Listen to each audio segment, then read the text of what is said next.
I'm Emily. We're so glad you're back here for another awesome YouTube episode. We are taking a bit of a new dive today, but before we get into today's hot topic, make sure you like, subscribe, share the videos with all your friends. We're trying to grow the channel, so make sure you are subscribed, hit that notification bell too, so you never miss a post. And all of our social media is linked below in the caption, so give us a follow and get involved in the discussion over there too, guys. And especially subscribe to the Patreon because that's where we put all the extra episodes, all the stuff that's not made for YouTube. It's too hot to handle for sure. It's juicy And over there. today we're learning about women's bodies. Right. Tell us a bit about what we're jumping into. We have two videos that we both find hysterical and fascinating and mind-blowing. The first video we're going to dive into compares going to a doctor, both man and woman, with similar pain and how they're treated. And I think it's really fascinating. It's fascinating, it's insightful. And what I like about those kind of videos is it's not too much feminism, not too much patriarchy. It's just a really good lens to just show the differences of what is actually in reality happening every day in doctors' offices and hospitals.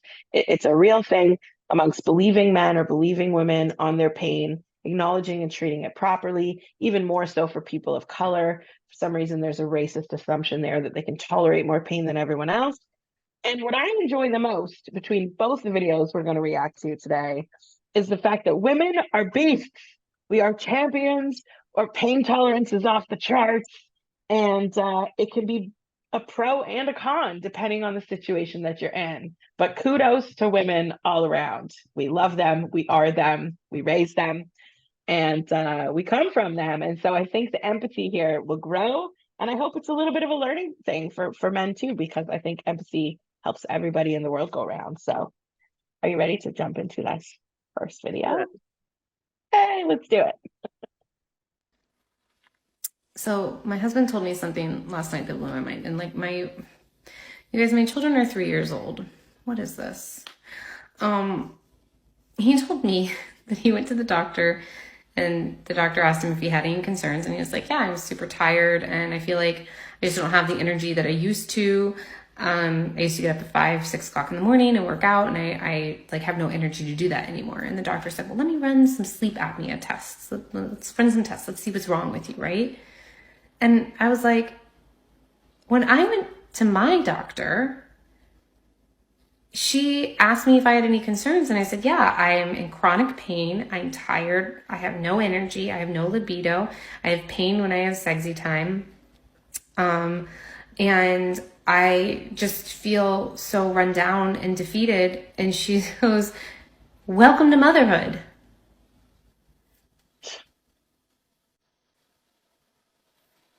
What? Like nothing else. And then she was like, thanks for coming. See you next year.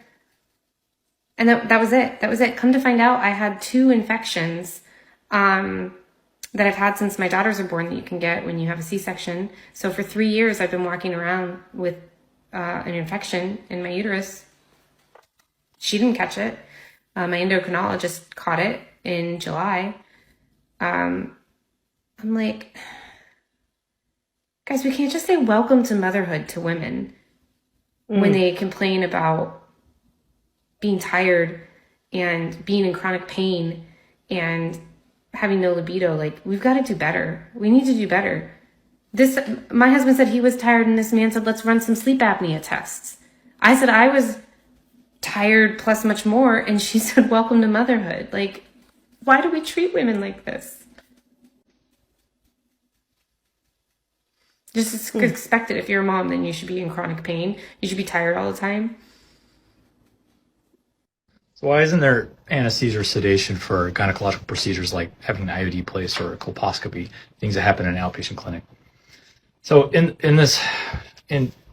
gynecology and in OB, and I'm not in that world a whole lot, but from my experience, it seems like unless you're actively in labor, your pain as a woman doesn't really get a lot of attention. It doesn't get the treatment that it deserves.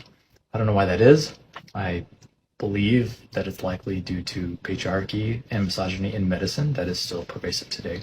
But I wonder if anybody else could comment in the medical community here about why these procedures, when women have pain. Your thoughts, Riley, after watching this? Um, it's difficult because I mean, in this video, in this instance, I think we are some tough bitches. And I think once you enter motherhood, not that non-mothers are less tough, but you are just built to take a lot of shit. Doesn't matter if someone's projectile vomiting on your white carpet, you're still coming upstairs to do your podcast. Like you Yeah. just keep trucking, right? And I don't want to like shit on men or take away from them, because I think we've even spoke about this in episodes that men carry a lot and are expected Yes. to, but I think there's never a light shined on women and how much we are expected to carry. I think it's terrible that this woman went through this experience at the doctor, which I've not been in that exact situation, but it seems so relatable. I could totally see that happening, that it's just an expectation that you're a working mother, you're a stay-at-home mother, whatever the circumstances are, that you feel like shit, you look like shit, and you get through the day. Yeah. And there's no real like, well, that's what you signed up for. Like, you're a mom. And I think that's just a really shitty way to look at it. And it does take a village, and sometimes that village is just your partner or someone you co-parent with, whatever that village looks like. It's tough to do as one person. And I think when we're reaching out and saying, you know, something hurts or there's something wrong or this doesn't feel right, that we should be heard. Especially in the medical community. I mean, there's only so much support, let's say a partner or your mom or your friends can give you. If it's a medical situation, you need to see a medical professional. Mm-hmm. And I think it's so frustrating when you struggle to speak up for your own autonomy and nobody's listening to you or nobody's taking serious what you're saying. And it shouldn't have to be that you have to see several doctors just to get a simple answer on something simple. And what stood out to me about her story was when she said chronic pain. Like, I Mm-hmm. can understand being tired, right? And that could be a medical condition, but it could also just be life has you Yeah. tired, right? But like with him, the fact that they jumped to sleep apnea as a possible thing right away, and she's literally listing sleep as like at the bottom of her list. Her main complaint is the chronic pain she's in every day, she said. And for that to be just dismissed or to just be slapped with painkillers and not addressing Mm-hmm. the root problems is super frustrating. No, I'm not a mom, but I have had to doctor shop for some fertility issues and reproductive things that I have going on. And I think I've expressed this to you many times too, that how frustrated or it makes me almost disinterested to even see doctors about Mm-hmm. things when the answer to things is something flippant. Or if it's, yeah, you just have that, that's fine. And it's like, well, I'm coming here because it's not fine. And Right. at the very least, give me more information or a referral if it's something you can't handle. But there's also, I think, ego involved, as is with every human being. No one likes to feel stupid and no one likes to be wrong. So I think it's easier to just dismiss something than to say, you know, I actually don't know anything about that, but I have a colleague that does. Let me make a phone call. I mean, Mm-hmm. how much more could be solved in that situation? I understand, you know, hospitals are stressed. You know, it's like big classrooms too, right? There's more people, less doctors, wait Yeah. times, all the things that plague healthcare systems across the globe. But it's frustrating, you know, if you were to come in and not know that some of your symptoms, let's say you might be pre-diabetic, and they're like, oh, just go on a diet and take a walk once in a while. Like, Right. okay, now my Mm-hmm. problems are solved. Or it's like when someone has anxiety and people go, just relax, it'll be fine. Oh, there it is. It's no more problems for me. I know. Yeah. Why didn't I think of that? Like, it's very dismissive. And Mm-hmm. he's right about the patriarchy, the second clip that we watched with that doctor, because they don't in medical school teach a lot about women's reproductive systems, which are connected to all our other systems. Like if you're talking about the nervous system, that includes the entire, right down to the structure of the clitoris. Like they're not taught those kind of things, let alone other stuff. So something like if your only answer to something to a woman in labor is epidural, well, you might be missing 10 other steps. If your only solution afterwards to maybe pain she's having is, oh, well, you should have gotten the husband stitch, tighten up that pussy before, you know, you move on to other things. Like it's just, it's so misogynistic. And to hear the comparison, I can only imagine that the conversation that happened in that household when she was like, "Excuse me," when he came and told his story about sleep apnea. And he's probably baffled because his experience with doctors is probably that everything's, accommodated to or attended to, or, Mhm. he leaves with 3 prescriptions and an appointment with a specialist and physio on Thursday. Like he might have all the solutions. And women are so often told, "Oh, you're over exaggerating. Oh, it can't be that bad." You'll see EMS and doctors and ERs and stuff ask you your pain scale. Like, is this a 1? Is this a 5? Is this a 10? Like, where are you at here? And if a woman is screaming bloody murder, that she's at 9.5, and the doctor's opinion is that you're being dramatic and it's really Right. a 4, well, how many people have ended up dead 3 days later because they weren't taken seriously at that time? It can go into all kinds of political and just difference of opinions. Someone that's having a miscarriage is in agony at the time. It can be done in definitely in more conservative pro-life places where that's not even acknowledged. You're disciplined and yelled at as a mom or as a woman, being like, "Well, what did you do to cause this?" Or, your own pain is your own fault kind of vibe. It's your own body Right. rejecting whatever it is that you're trying to do. And just the penalization that can come with it. And I think this is a good lead into the next clip that we're going to watch, because I think you could get a lot more out of empathy than you could out of anything else. And if we Absolutely. knew what it was like to be kicked in the balls, or if men knew what it was like to have like labor pains, or if they knew what it was like to have to go through a work day whilst having a period, or we understood what blue balls felt like there's so many on both sides things that if we just found ways to learn more about each other, then we would judge less and we would want to treat and make healthy more. And I think that's so missing from a lot of modern medicine right now. And I think a lot of women too, um, not just a solution that they're looking for, but they're looking to be heard. And that could be, in various different capacities. But it was a week or so ago that I was complaining to a person about, work, and I've got to do this, and the kids are sick, and no one's been at school, and I've got all this on my plate, and I've got, just going through me venting essentially. And the answer to me, which I wasn't looking for help, but it was more of a vent session. The answer was, "You're a woman, you're built for this." And I'm like, but no, like, What? yes, I will handle it because that's what we do. But I don't think that should be the answer people go to, especially when someone's trying to just be heard, or, have someone relate Yeah. to what you're going through in that moment. So just thought I'd add that little tidbit in there. I love that. I'm sorry that was said to you by whoever it was, because it's just so dismissive. Hmm. And even just to be heard, it doesn't even mean that you need understanding. I hate being misunderstood. It's one of my pet peeves. It bothers me. But you can't expect complete understanding if someone's not willing to go down that path. Hmm. And this, let me intro the video that we're going to watch a little bit. We're watching men try period simulator for the first time. And how would they ever know what we go through, what they grew up watching their moms go through, their sisters, their aunties, their cousins, etc., or relate to their wife or their teenage daughter who's going through puberty, or all these things, if you can't even wrap your head around what even a period is, let alone what it might feel like, and why we complain about agony, or why TV commercials are half filled with feminine hygiene products and painkillers and Midol and all these things, because these are things we need to get through a day, to be able to do the things that society just said, "Well, that's your job, you got to do it."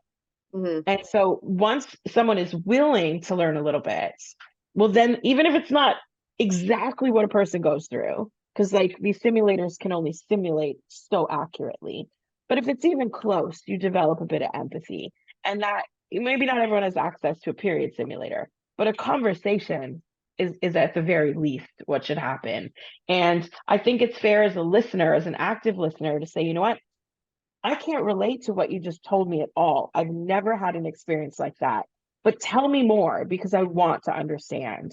And Right. that opens just open dialogue. And open dialogue is such a free, safe space kind of feeling because you're given permission to express. And imagine if a doctor said, you know what, I don't understand, but I want to understand. So keep talking, keep telling me the things. It would make so much more sense. It would make empathy and appreciation, not just for what women go through, but also their supporting medical teams, their families, and everyone who's trying to support said woman. It would just be so much easier to accomplish successfully if we had that kind of learning, some critical thinking, believing in facts, and actually wanting to go down the path to learn what the facts actually are. I mean, if you have a family member that's diagnosed with something you've never heard of before, the first instinct is to research it, right? Like, let's find the facts so we can figure out what to do next. And just having that support system instead of someone going, so you're a chick, so every month get a period, what the fuck? Like, it's just so dismissive. But on that note, I find period simulator videos hilarious because men's reactions are so funny to us women. I'm not sure how men interpret it, but to us it's hilarious because to us it's like, duh, we deal with this all the time and it's shocking to men. So to all y'all that haven't seen these before, you're about to learn a few things. And maybe you'll make sure, give your lady an extra hug tonight because she definitely deserves it. Let's dive into the video and check it out. We are going to do our best to simulate period cramps. Men are afraid of periods. Do you always have cramps? We're gonna try and go about our daily activities. Here to learn. I've never had a menstrual cramp. Do you have to bleed when you have your period? Yes. That's pretty hardcore. I don't like pain at all. I don't want to do this. How bad can it get? How bad can it get? These machines are for physical therapy, and what they do is they force your muscles to contract. Oh, God. Oh no. Oh, no?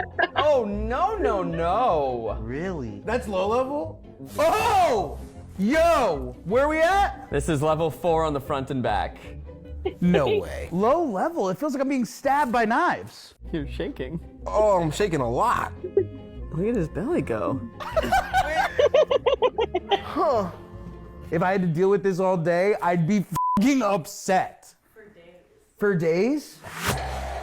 I'm below average And right go to now. work and still have sex. Oh. Right? Oh no. Really? Really? Are we sure this is low level? How many stages are there? There's low, there's average. What comes after that? Oh my God. Oh, that's different. Five is across the threshold, baby. Holy sh! No freaking way! I'm only at a 5? Shit. My whole natural instinct is just like to curve over. Yep. Yeah, Okay, balls. you ready for 8? I don't think I'll ever be ready for 8. Here we go. 7, 8. No. Ow, no. 6. Oh my God! Okay, take it off. Oh my God! No way! Oh, shit. Ow, no. 6. No. 7. It basically feels like somebody's trying to tear out your insides through your vagina. Oh, man. Edward Pretty much. Scissorhands is reaching into your gut and like scraping them, tearing them all apart. Down. Let's go now. Let's go. Oh, shit. Honestly, I think I've had period cramps that almost were at level with the appendicitis. Oh my God! That cannot be real. Go down. Please go down. Please go down. Fuck. That cannot be what it is. There is no way that is what you guys deal with. Imagine a job interview. Right. I wouldn't go. I would not make the job interview. I cannot believe you. This cannot be accurate. This cannot be accurate. All right, so Rachel and I are gonna do the same machine side by side to see. If it's accurate? All right, now I'm gonna go up to a 4. Oh. You're at a 4. Yeah. She's like, what? I don't even feel it. You guys. Come on. You absolute babies. Okay, level 5. Oh, Stop playing. oh come on now. No, absolutely not. There's no way. You gotta check to see. Check to see if it's on. What does this feel like compared to? Oh, come on now. It's so much more surface than period cramps that I feel like it doesn't even hurt. I can't believe you're just hanging out right now. I have my actual period too. So I have like real cramps like underneath this. Here we go. 8. Oh, come on, Rachel. Come on now. It's jiggling. Oh, you. Rachel's chilling. Really? Yes. What do you mean, really? No way is she at an 8 right now. She's at an 8. We're both at an We literally like work together like this. Is that area different from? Is like the pain? How can you just sit at an 8 like this? I mean, I feel it. Are you still at an 8 right now? Oh, yeah. Like when we're on set and we're doing this, sometimes it feels like this. Oh my God! I'm at a 4 and I'm freaking out. So now we're gonna try and go about our normal days with this. Welcome They're everyone done already, eh? to Ben. your yoga class. And just sit here and massage your forehead back and forth, your heels. Alright. Woo! Now we're partying. Okay, so relaxing. I feel like the vibration is making me twerk. Look at my butt. Exhale, knee to nose. This is the part that sucks. Oh Wow. Rise up to standing. Oh God! It hurts standing up. Yeah, it hurts standing up. Gentlemen. 6 is the like worst. Oh I've never been. I'm sweating, baby. It's like a party in my insides. 6 is gnarly. Imagine when This you walked 6 around thing like on that. regular is gnarly. I don't think I could go to sleep. I'm trying really, honestly, to just escape. Yo, we're like trauma bonding together, guys. Yeah, this is crazy. And imagine like working minimum wage too, where sometimes some jobs you can't take off. I'm only at a 5 right now. Anything higher than a 5 would really get in the way of me like being able to concentrate. Can you all each go up to level 10 and just feel it, and then you can come back down? What? Like for how long? Like a second? I might have to do it standing up. Yeah. Okay. So interesting, because the slate said level 10, and doesn't seem necessary. 6. Oh my God, 6 is enough. I'm at 7. Oh my God. No, Rachel. No. I don't know if I could do it. I can't do 8 on the front. I don't know if I could do it. I don't know if I could do it. I'm at 7 still. I just did 10. Oh my God. No. 9. Let's go. Let's go 9. 10. Oh my God, that hurt. Oh my gosh, that hurt. Yeah, I did it. That's 10. 1 second. I think. Wow. Am I sweating? Scared Jared was right. This was not fun. I did not know it would be that painful. Doing everyday life is hard, and then doing everyday life with cramps. Come on. Come on. Come on. This was our attempt to get an insight, and I certainly am more aware now than I was coming in. Rachel, I I have applaud a question you, for you. guys. Would you like a day off when you're feeling these feelings? Like a national day off? Immediate I love it. empathy. I love it. Kudos to them for giving it a whirl, because that's just hilarious. It takes such both to sign up for pain. You're babies. They're babies. I wish they had done some more tasks, like pouring hot coffee, having to cook dinner, picking up a toddler, like nursing. Like there's a lot of things, moving furniture, luggage. Like there's a lot of shit that you could do in a day. Laundry, in and out of the washing machine. Like there's a lot of things. A whole shower, standing up while you're in agony. Like I wish they'd done a few more like day-to-day activities, but I love that the immediate reaction was like, "Do you need time off?" I think it was so relevant to put Take all Rachel, the days. the girl in there, just because I was even thinking, like, is this accurate? Like, what if these guys are in some serious pain? But to have her put on the machine and be like, yeah, this is nothing. Yeah. And it's true that it's just surface, right? Because it's only tackling like your skin and the surface muscles. It's not actual, obviously, they don't have a uterus to have uteral contractions, but it's way deep in there too. So right up against your spine, the back pain's real, the bloating, the pain, the cramps, all the things. And we rock through every day. And I think the moral of the story is empathy, right? Because we we're powerful. We are superwoman. We grow people in our bodies. Like, we are women, right? And I love that. And I'm so girl power about it, but having empathy, and having men relate a little better to us is so important. Wouldn't it make the world a different place? Yeah. It really would. It really would. Every day-to-day experience, down to like social constructs, would be so different. The politics of things, the beliefs in things. Ah, pipe dreams. They say women are so emotional. I'm like, I don't know. I just saw a whole bunch of emotion there, gentlemen. But high fives to them and applause for them for giving it a try, because I think that is so sweet and It's so great. hilarious. But imagine that was in every sex ed class. Right. How would those boys grow up, you know? It Yeah. should be. It should be. Meanwhile, they're trying to take sex ed out of every class, and it just grinds my gears. We will rant about that a different day, but kudos to the gentlemen that want to learn. Kudos to those that take a moment to gain some empathy. Have those conversations with the women in your lives, guys. It might seem strange to open up the topic, but even start with one of these videos. We will link the videos below so that everyone can see it in the caption. But I think it's a good thing to share. Share it with your buddies, share it with your friends. You know, family dinner can turn super interesting if we get to talking about stuff. But I mean, a lot of people watch things when they eat anyway. So watch that video and have a conversation. It could be such a great opener to all kinds of learning and new things.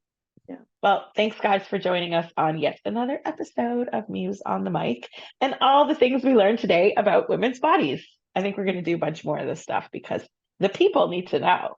If you're going to like the pleasure parts, you got to know how it all functions. So fair. On our quest for more orgasmic life, we're going to get into some education. I love it. All right, guys, join us on the Patreon for more exclusive episodes. Make sure you like, share, and comment below. Subscribe to the channel and join us on social media because all those are in the caption below as well. And we will see you on the next episode. Bye, guys.